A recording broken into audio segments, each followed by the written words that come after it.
On a hot August day in 1788, France's high executioner Charles-Henri Sanson ascended the scaffold to carry out the execution of a man by breaking on the wheel.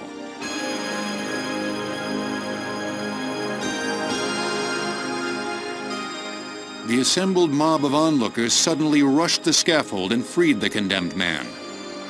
The scaffold and wheel were smashed and set on fire. When news of the riot reached the palace, King Louis XVI, now sensing the impending revolt, granted the prisoner a full pardon and abolished the wheel throughout France. 3 years later, after the fall of the Bastille, the National Assembly sought a new execution method to be used on all people sentenced to death, regardless of rank or class. Ever since the time of the French Revolution, people have decided that capital punishment should be the end of life as opposed to infliction of pain. A committee was formed. At its head was Dr. Antoine Louis, physician to the king and secretary to the Academy of Surgery. Also on the committee was Dr. Joseph-Ignace Guillotin, a professor of anatomy at the Faculty of Medicine in Paris. Guillotin and the others had been influenced by earlier beheading machines, such as the Scottish Maiden, the Italian Mania, and the Halifax Gibbet. It was a very crude guillotine of the time. The blade, it was not sharp, it was more just a big metal chunk, and it would knock the head off or crush the neck. Sketches and plans were submitted. 2 major improvements were the result. First was a convex or crescent-shaped blade. The second was the lunette, little moon, a hinged 2-part yoke which immobilized the victim's neck.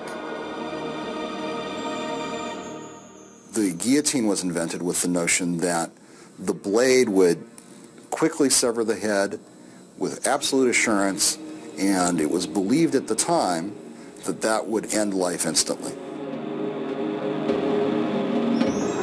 The crescent shape was soon replaced by an angular blade.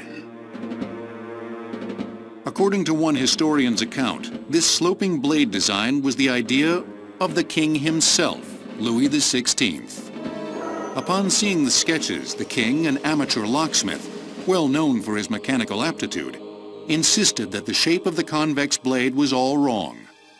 Grabbing a pen, the king sketched in a triangular blade with a beveled edge.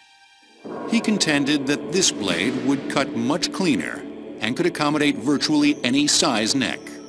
These elements were incorporated into the final design.